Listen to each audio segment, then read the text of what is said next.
We'd like to welcome Dr. Carmen Dolores Hernandez to the Puerto Rican Center of Puerto Rican Studies Center of Hunter College. It's a pleasure to have you here with us today to discuss a very important book that is a milestone in the genesis and development of Puerto Rican literature in the United States and in English, which is Puerto Rican Voices in English. We'd like to start with asking you a little bit about that experience. We were just talking about experiences, so we'd like to talk to you a little bit about your experience in writing that book, in having and interviewing 14 writers that had published. What prompted you? What guided you? What were you trying to find out? What were the kinds of thoughts that you had in your mind? Please give us some of that experience that you had. Well, Liz, first of all, I want to say how thrilled I am to be here. This is really something wonderful for me. The book was born out of curiosity and a desire to know more about some Puerto Ricans who I didn't know enough about. I remember I have been a book reviewer for a long time at El Nuevo Dia. I started out in 1981. And I reviewed books all the time, Puerto Rican books.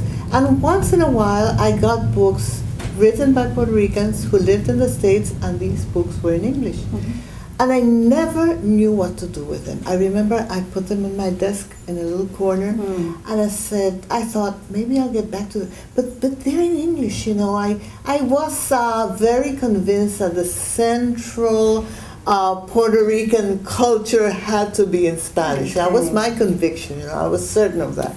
So I really didn't know where to place them. Mm-hmm. And then one time, I got a call from Ed Vega. And he said, listen, you're a book reviewer for San Juan's major newspaper. How come you never review any of our books? Uh-huh. And I said, well, Mr. Vega, they're in English. I am committed to reviewing Puerto Rican books. That didn't sit well with him at all. Okay. And he started saying, well, what's the matter? I'm a Puerto Rican too. How come you don't review my books? And we started talking, and I started to see something about what he was saying, and something was very true about what he was saying. He posed you a dilemma right away. Yes. He was very aggressive. Yes. You know, he was very aggressive about it. And then I started to read one of his books, Mendoza's Dream. I liked it very much. And then I started to read one of Nicolás Amor's books. It was A Woman's Portfolio. Mm-hmm. It was really a watershed for me, because I read that book about Puerto Rican women in the United States, and I could recognize the sensibility of Puerto Rican women in the island. And here they weren't island Puerto Rican women, they were United States Puerto Rican women, or Puerto Rican women in the States. Right. And I could just recognize, you know, my sensibility, the sensibilities I was accustomed to, and that really completed this click inside of me. And I thought, these are really Puerto Ricans, you know. They write in English, but they are really Puerto Ricans. And I started to become interested in that. I didn't know anything about it. So I started, the fact that my son was living here in New York also helped, because he's a painter, and I went to his studio once and I met a couple of painters from here, and I said, wow, you know, he's a Puerto Rican also. And my son is a Puerto Rican, he's living in the States. That doesn't make him less Puerto Rican at all. So I wanted to know what was the perspective of the New York-based, especially New York. Then afterward, I met many others who were not from New York. I wanted to know the perspective of the New York-based Puerto Rican artists, or writers, or artists, visual artists, or whatever. And that's really what got me interested. And I thought, well, the first thing, there weren't many books written about the subject. I remember Eugene Moore's The New Eureka Experience. I'm talking about the 1980s, when I first began to be interested in this. I didn't find many books written on that, especially on the literature. Right. Because there were many books written on the sociology, the history, the political implications. And I think about that time, thinking back, now you brought me, didn't Huracán put out in Puerto Rico in 1980, Mitificadores y... Herejes y Mitificadores. That was Efraín. I read that. Right. That Efraín Barradas and Roberto Rodriguez, yes. Correct. And that was a very big breakthrough for me, you know. It was in Spanish, but it was talking about... It was talking about, especially poets. Right. Yes, Herejes y Mitificadores. And that really also was very influential for me. So I thought maybe if I can access them directly, maybe I can if I can talk to them directly, maybe I can learn more about this from them, from their own mouths. Very, very direct. You can't get more direct than that. So I started reading their books. And I have to say this, that I became so interested that I talked to the head of the newspaper, because I was very busy then and didn't have a lot of time on my hands. And I asked him if I could do this project through the newspaper. And I have to say that he okayed it. He helped me. It was like going to a dean or something at a university. You know, I always tell the head of the newspaper, the owner of the newspaper, I have to say, you were a kind of dean, because you gave me a sabbatical to do this, and he financed all my trips. Oh, the newspaper financed all my trips, and it financed my investigation. So I came twice or thrice here to New York, and I met with them, and I talked with them. Very important was the fact that several of them had visited Puerto Rico shortly before. Miguel Algarín was down there in the early 90s, and Pedro Pietri was there, and Santa Maria Esteves was there, and so I had met them there. When I came up, I had a little, I was a little familiar with them, with their personalities. So I came here and I made appointments with all of them, and I did quite a few other interviews besides the ones in the book. But because of editorial requisites, I had to leave them out, which was very painful for me. But I did interview Julio Marzán, I interviewed Alba Ambert, I interviewed Carmen Valle, I interviewed Pedro López Adorno, and Ed Rivera, and Martín Espada. And, those were, for me, important interviews also. But when I submitted my manuscript for publication, I made the rounds. And the publishing house that was the most enthusiastic was Praeger Publishers.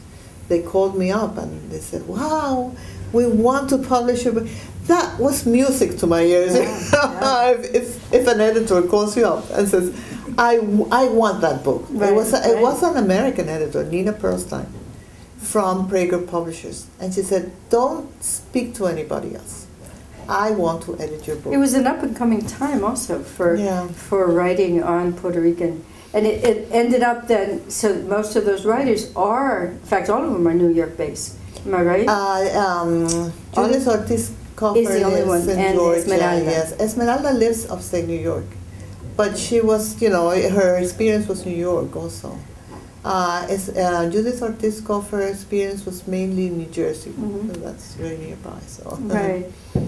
So I went with Nina Perlstein. It turned out that after I had made a commitment, the Free Press wanted to publish it, but I had already committed to Praeger, and that the Público wanted to publish it on Well, that was bilingual wonderful press. to have so many. It was very gratifying because it was the first time I had published a book in English. I had published a couple of books in Puerto Rico, but never in the United States. Right. So it was very gratifying for me.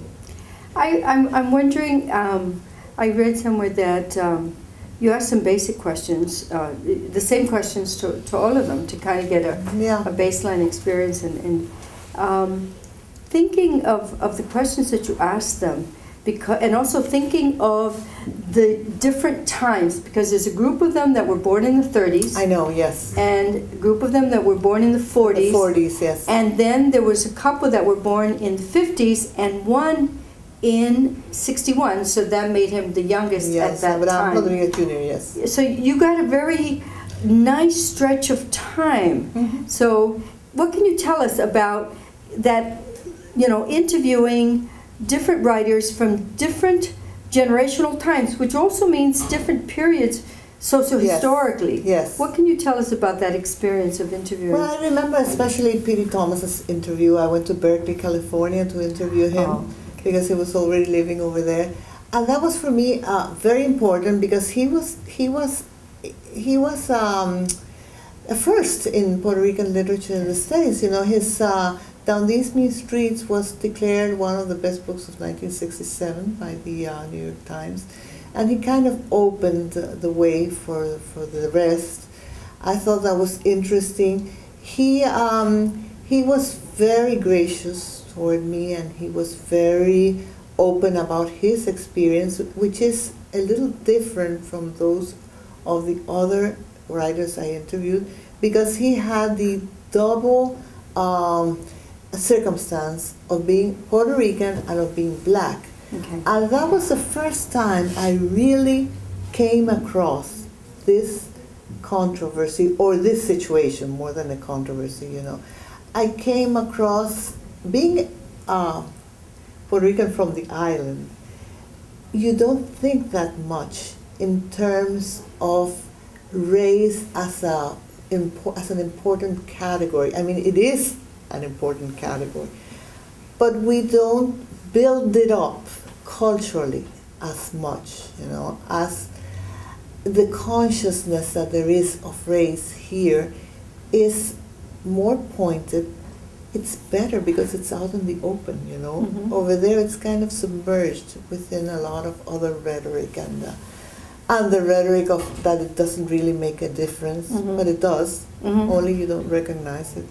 So that was important for me because he brought that point across, and it was very forceful in him. And he told me he had to choose between describing himself as a Puerto Rican or as a black person, and that was really, it opened up for me a whole lot, a different cultural vista, which I had not understood before, And then Miguel Algarín was very important also, because I went to the New Rican Poets Cafe. He told me all about how he had become a New Rican and how he had invented the word. Yes. And that was, all these things I didn't know. I just had heard about New Ricans. I had read Eugene Moore's book, of course. I had read Mitificadores. But to hear these things from the people who had lived them and who had made the New Rican experience what it really was very important. I have to say that Miguel Algarín was extremely helpful and extremely nice and extremely open with me. And he talked about the homosexual experience also, which is another category that until recently was very submerged in island cultural circles. So it was a kind of experience of having things flower up from terrain which had them covered. Did you experience Yes. the feeling that, caramba, me están reconociendo, they're recognizing me? Yeah.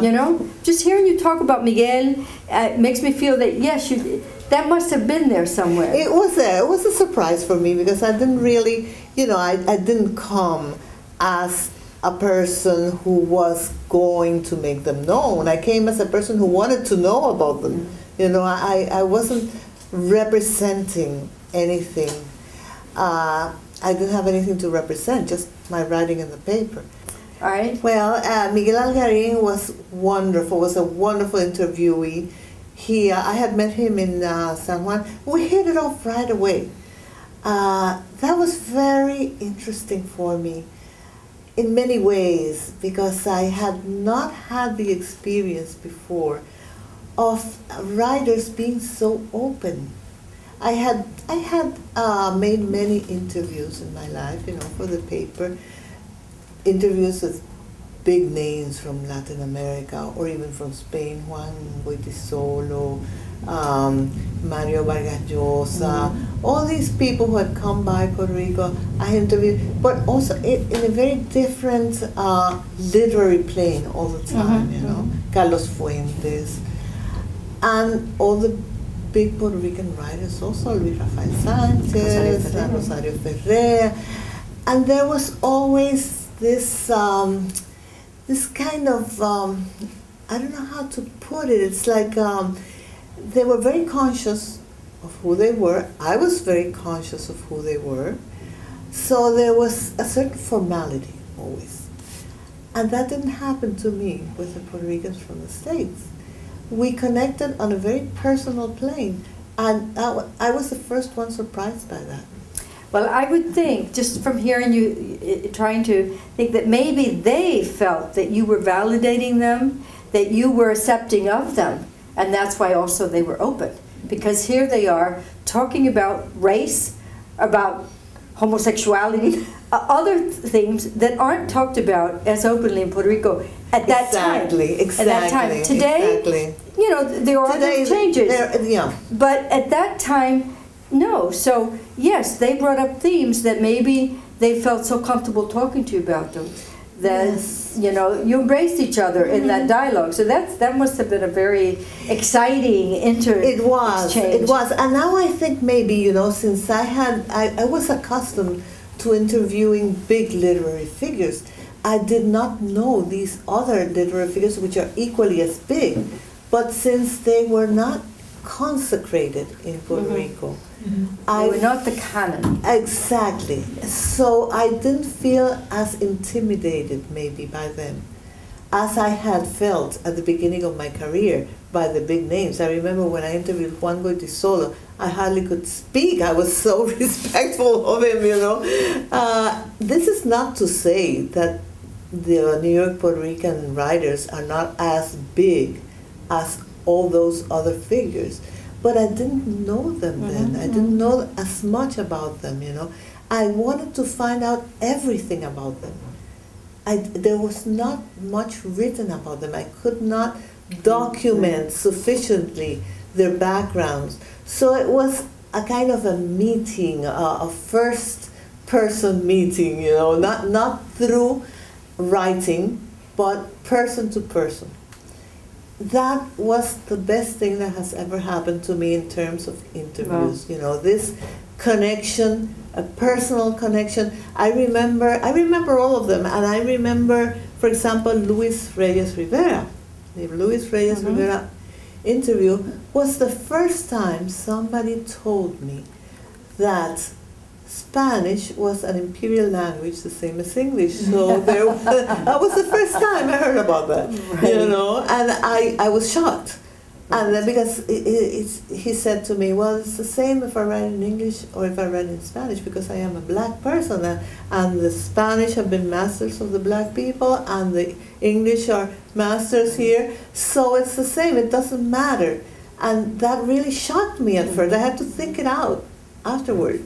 You know, I really admired him so much then, you know, and he talked to me about the black experience as encompassing a culture in which both North America, South America, Caribbean, the Africans are all into, in different ways, of course, into that culture. That was also a very new idea for me.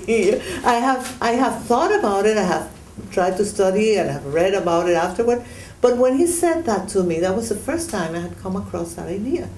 It is interesting because when we think back of Arturo Schomburg, and Exactly. Arturo comes to Exactly. this country saying that he's an Afro-Boricua.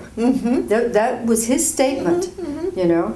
And he wouldn't have, in Puerto Rico, didn't have the opportunity to say that he was Afro-Boricua. But here he did have the opportunity to say that he was Afro-Boricua and spend time studying the African roots of his experience and to pass it on. It is true also that of the writers, many of them were influenced by the African American experience in the United States. Very much. Some of them, what was like, continuing your previous thought about how they impacted you, that experience of those, you know, we were talking about the different generations, those born in the 30s, 40s, 50s, 60s, and their use of their experience with race and their experience with talking openly about homosexuality. What other writers or differences of that period, of those different periods, would you like to kind of elaborate more on? Well, I would like to, yeah. I'm just fascinated hearing you talk about them because they come to life much more than, you know, I think you're still excited about them. I am, and I've never lost my excitement about it. I think they'd love to hear that. Well, I hope they do, you know. Whenever I meet with them, it's like when I meet again with them, it's like if I'm meeting an old friend again, you know. It reminds me of that period when I came of age in literature. I came of age in my understanding of the different ways you can write and of the different perspectives. And also, even though I'm not talking about 2 centuries ago, but anyway, you know, there was this sensation, I still had the sensation when I began doing this book, that there was a high culture, you know, and that there was a consecrated culture. And that was the one I felt I belonged to. And that was the one I felt I should cover for my writings. And this changed my whole perspective. Demystified. I'm not saying, you know, it was a current that was coming along anyway. But I went into that current with that book. So it's the way I really understood what literature was about. It was not high culture and low culture or black experience and white experience. It was a different way of seeing things, and literature encompasses all of this. It's not. It's an interesting comment you've made there, because if they were to hear you, they would say, okay, so now what we can get out of it is that Puerto Rican literature is one. Exactly. Whether it's made in the island or whether it's made in the United States, it's one literature in 2 places. I am absolutely sure of that. Transnational. With many differences, you know, literature is intrinsically different even from book to book, from author to author and from book to book. But it was, you know, I was so convinced of that after I talked with these writers, that 2 years ago I did the same. I interviewed Puerto Rican writers from the island. Oh, you got ahead of me. Okay. And, no, but I just want to make this point. I interviewed them, and I was very surprised because I asked all of them one question. I mean, I asked a lot of questions, but there was one that was repeated in all the interviews. What do you think of Puerto Rican literature in the United States, written in the United States in English? And I thought, you know, you always generalize your own experience. I had such a breakthrough, and my mind was so widened by this experience, and I was so sure that Puerto Rican literature in the States is part of Puerto Rican literature, and the Puerto Rican experience in the States cannot be divorced from Puerto Rican's experience in Puerto Rico. I was so sure of that, that I was so surprised at some of the answers there, because some of the answers were, some of them very well-known writers still considered this another literature, absolutely, and they didn't know them. They didn't. Ignorance, absolute ignorance. They had never heard or at least if they had heard, they didn't know what Pete Thomas had written. Pete Thomas, Right. 1967, and they didn't know about Miguel Algarín, and they didn't want to know, and that's... Were there a difference between older Puerto Rican writers who didn't know versus the younger Puerto Rican writers? Well, or it didn't matter the generation? Didn't matter because this young Puerto Rican writer, whom I admire as a writer very much, and he adamantly refused to admit that it was a Puerto Rican, Puerto Rican literature. What do you make of that? I mean, how did that, ¿cómo lo aceptaste? How did you react to that? I felt offended. I felt, when you do an interview, you can't tell, you can't lecture a person and say, wow, that's very wrong of you.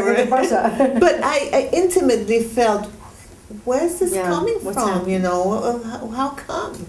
How come they're still there? And this young guy is 30-something, and he still says it.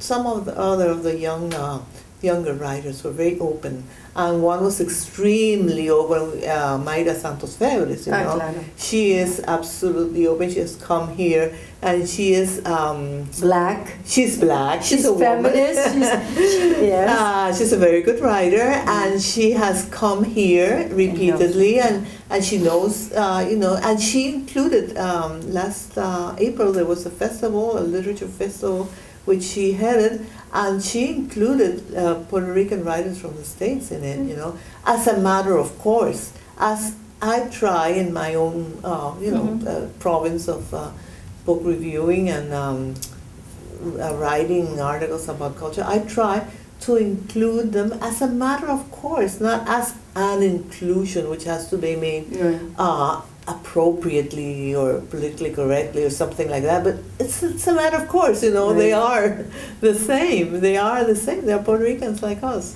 Well, I was going to ask you when I said you jumped me, because one of the questions I was going to ask you is just out of how much do you think that the Puerto Rican writers in Puerto Rico have been influenced by the diasporic writers and vice versa? How much of the younger ones, if you're in tune of the more younger ones, have been influenced by the island?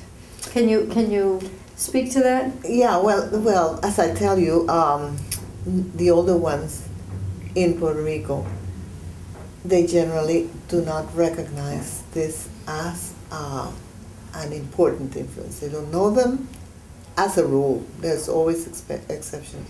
They don't know them, they don't want to know them, they're not interested in them, and they don't realize that in many forums, Puerto Rican literature is known by these Puerto Rican, New York-based Puerto Rican writers.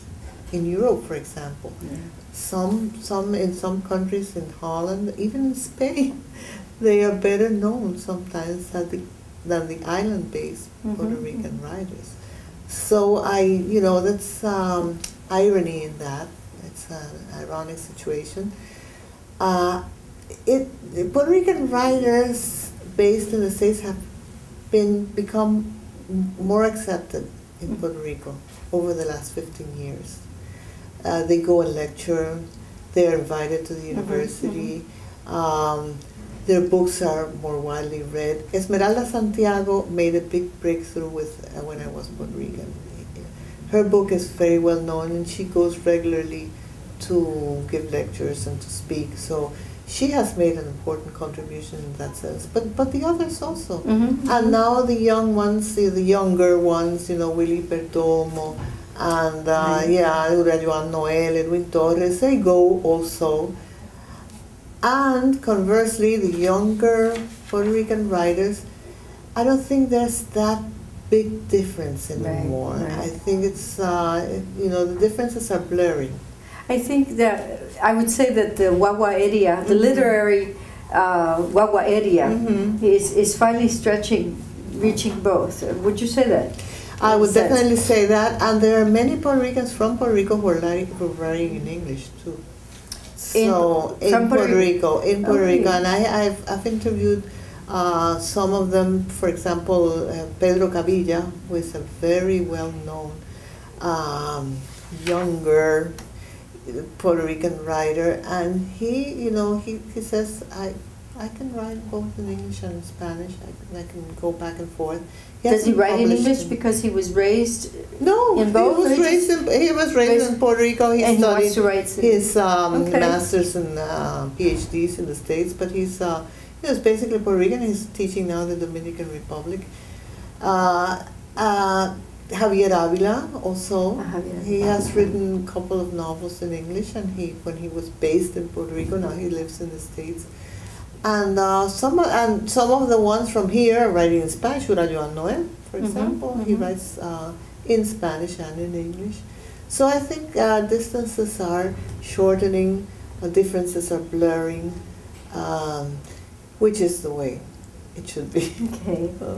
I now that we've gotten kind of like a broad picture of certain, I'd like to hit on maybe, we did touch on some themes, but there's a few that I'd like to go back to something that we were talking about before the interview. I want to read you something of Ed Vega that you wrote here. You said, his realism, in fact, became magic because of his work's incongruous settings and unexpected contrast in cultural perceptions, as well as his depiction of pathos of lives that were striving to become ordinary, but were marked by an unrecognized, unresolved loss. I was just wondering, because themes of displacement, diaspora, are also themes of a certain amount of loss. There were a time when music had lots of songs of loss, los boleros, written here.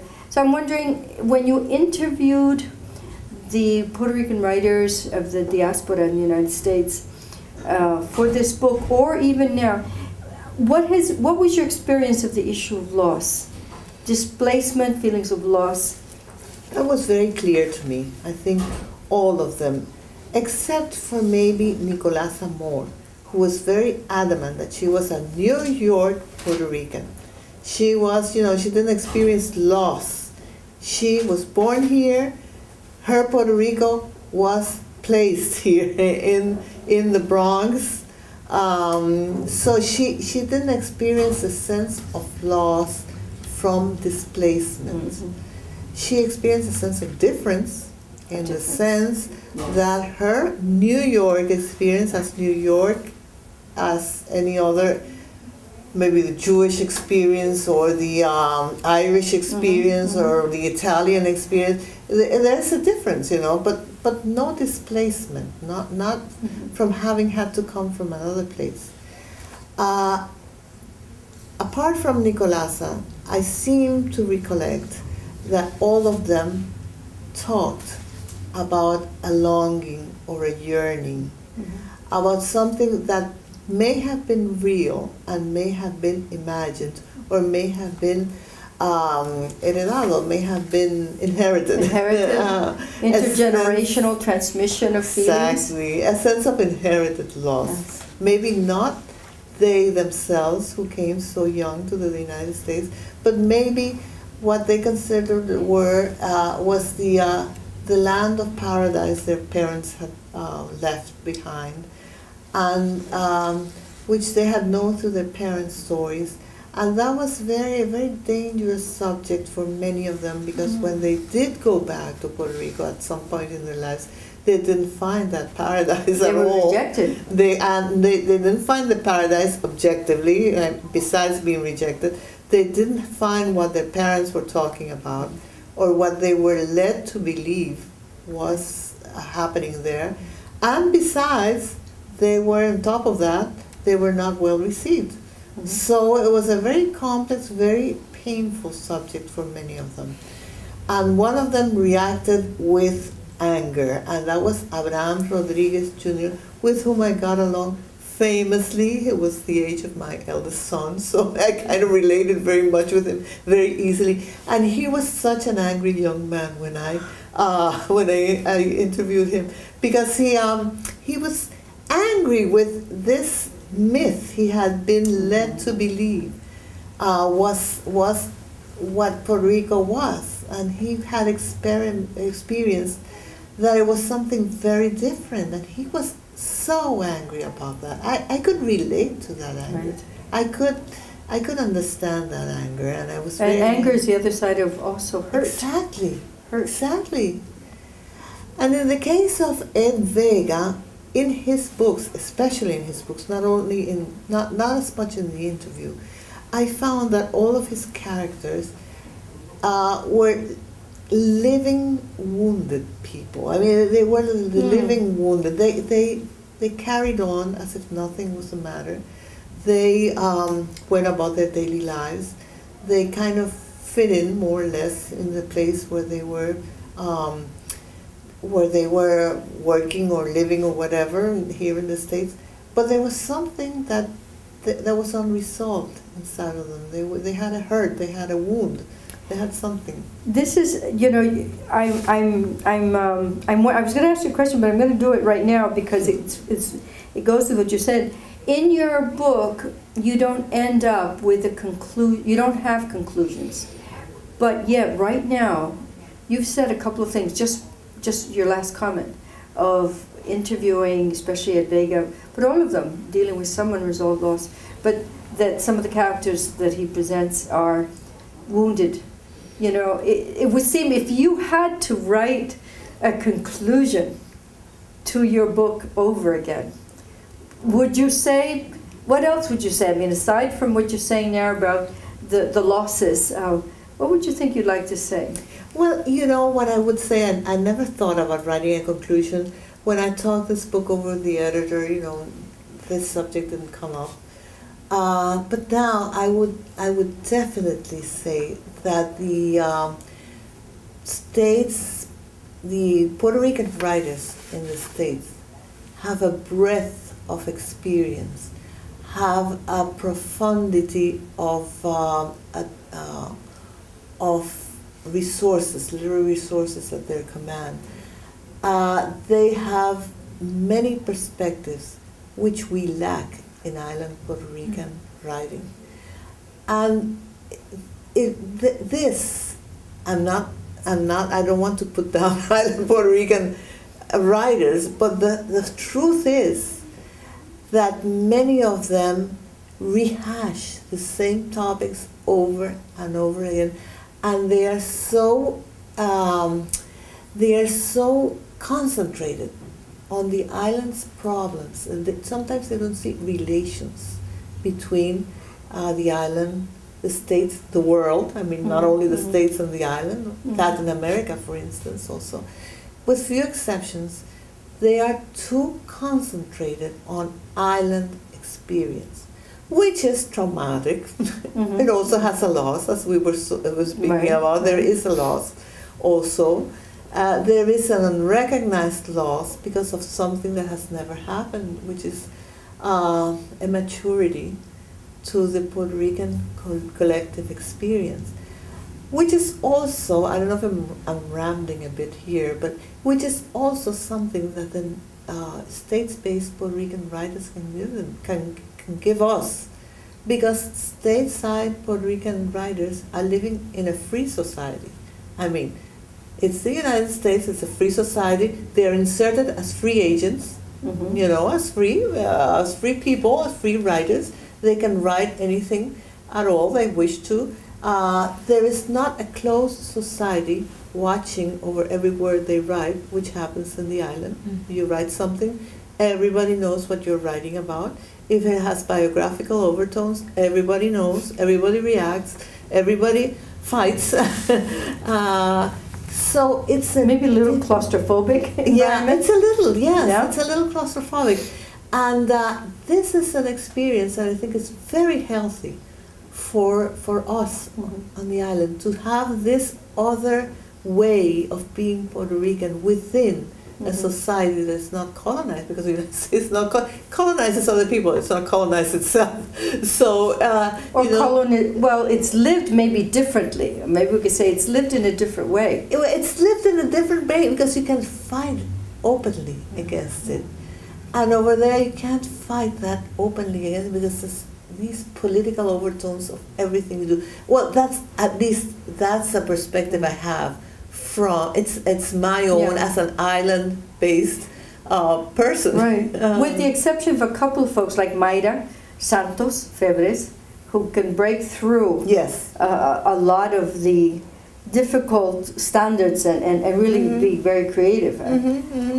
I think that It's a complicated thing, but I think we have a sense of loss there also, because we are not we have not come of age politically in many ways, and culturally we are closed in by this wall of resonance which encloses us.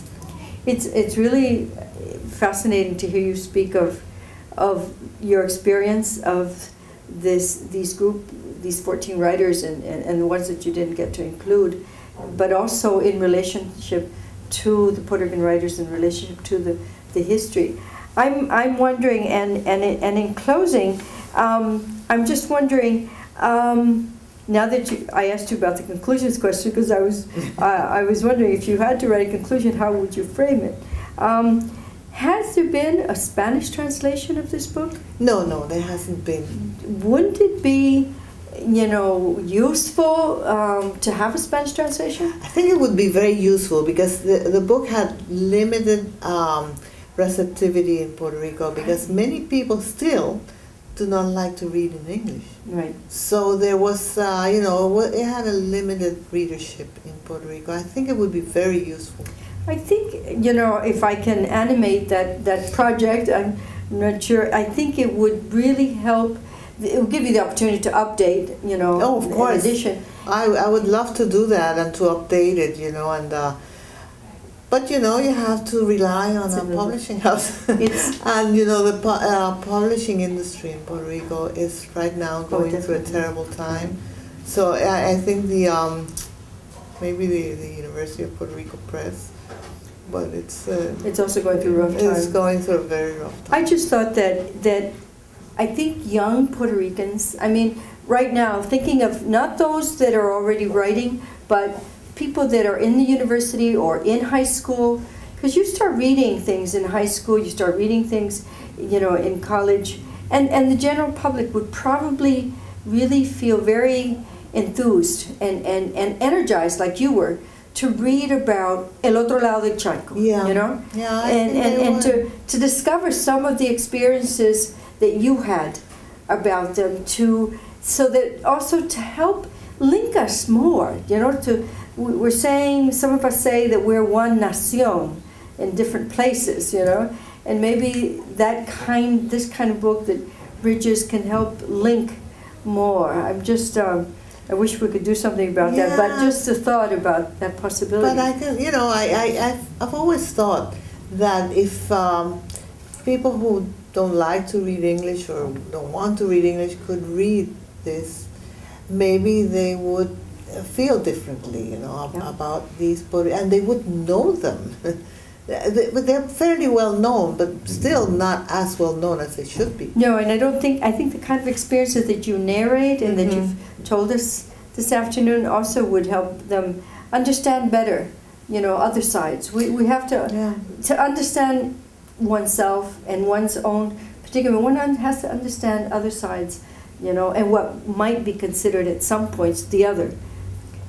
But what would have been useful and didn't happen was to have a simultaneous publishing of the two languages. Right now it would have to be updated, and some other people included. But I would have loved it. So Carmen, how would you like to finish this interview? What parting words would you like to leave us with?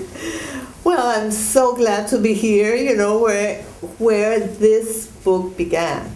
Because when I first came to the Centro de Estudios Puertorriqueños was when one of my children was here, and this helped me to become more and more acquainted with the Puerto Rican experience in New York, together with my son, together with Ed Vegas Cole, together with Nicolás Amore's book. This was all part of the process that led me to see how important this was, and how big the community was, and how affirmative it was. And I was really stricken by this, and very, very anxious to know more about this. So it's wonderful for me to be here again, and I'm very grateful for your interest. Thank you. We will have to thank Ed Vega for saying, look at us, look at me, we exist, somos puertorriqueños, you know. Thank you so much. Thank we you. Really appreciate Thank you, this. Iris, very much. Thank you.